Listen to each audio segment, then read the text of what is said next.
Hi Ben, I have an exciting project for you to work on with your team.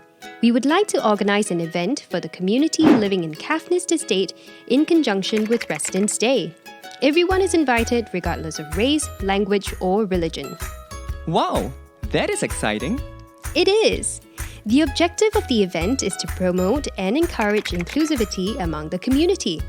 Hence, an important aspect of the event is for the community to be a part of it. That would mean that there will be a lot of stakeholders involved in the event, and I am afraid that my small team and I will not be able to manage it. Did you know that getting the community to be involved can be useful and empowering for them and yourself? Everyone in a community has assets that you can leverage and tap on for the event. Try using the ABCD model when planning the event. What is the ABCD model? ABCD stands for Asset-Based Community Development Model. It builds on the assets that are found in the community and mobilizes individuals, associations, and institutions to come together to realize and develop their strengths. Oh, that is interesting. This is quite different from needs assessment. Correct! Needs assessment is not the same as the ABCD model. Needs assessment focuses on the deficits in the community rather than what they already have. And unlike the needs assessment, the ABCD model views the community to have the ability to help themselves using the strengths that they possess and can be further supported with some external assistance such as government agencies, organizations, and volunteers. Needs assessment, on the other hand, lacks this ability and seeks external assistance to intervene and improve the current situations. How do I then identify the assets in the community? There are 5 types of assets in the ABCD model. First, individuals. Second, associations. Third, institutions. Fourth, physical assets. And fifth, connections. Wow, that is a lot of assets. How and where do we identify these assets within the community? The first step to identifying the assets within the community is through collecting stories. Approach various individuals within the community and talk to them to identify what their strengths and gifts are that can benefit everyone. Okay, we can do a focused group discussion or even one-to-one interviews with some of the residents. Here, we found that most of the elderly enjoy cooking, while a lot of the youths living around here have a diverse passion such as dancing and singing. Good job! Now, step 2 is to identify the associations within the community.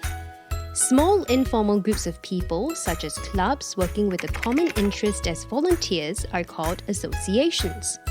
From the stories gathered in step 1, a list of associations can then be clustered according to their strengths or interests.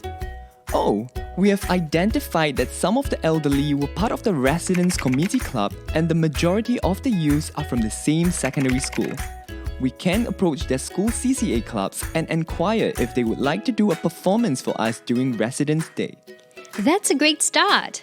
Now, step 3 is to identify institutions within the community. They are paid groups of people that are generally professionals who are structurally organized. Their assets could be the services they provide, meeting places, the equipment, and other supplies they can make available for the community. But how are they different from associations? That is a really good question. Among the few distinctions are that associations are governed by the power of consent from the members, whereas institutions are powered by directors who follow policies. In other words, decisions made in an association are by members, whereas the decisions made in institutions are made by managing executives. Associations are run by volunteers who are members, while institutions are run by employees who are paid. I see. That is clearer. As most of the youths are from the same secondary school, perhaps we can approach them as part of the institution. I also saw a supermarket nearby that could potentially be a great institution for us to partner with for the event. That is fantastic! Now, step 4 is to identify the physical assets within the community. A physical asset might be a center of natural resources, a hub of activity, living skills, transit connection, or marketplace. Whatever the strengths of the physical assets are, the people of the community will be the closest to understanding it. Oh, that should be easy. While doing the interviews and identifying the different institutions, we saw a lot of communal spaces that are commonly patronized by the residents.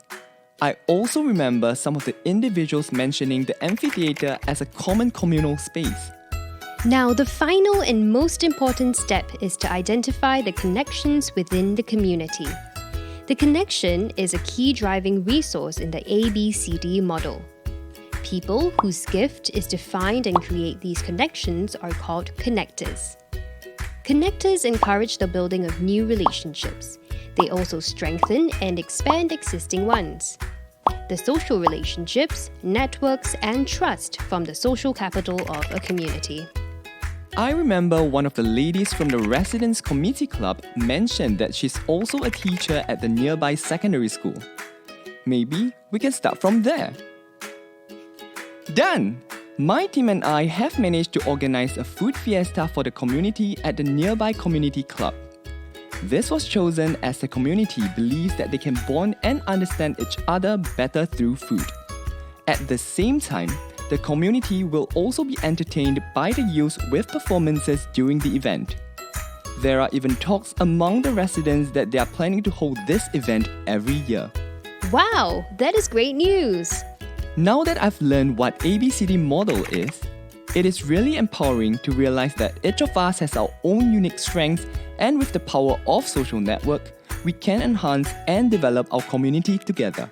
That is right. The next time you are unsure of how to manage an event, always remember to see what you already have instead of what you do not.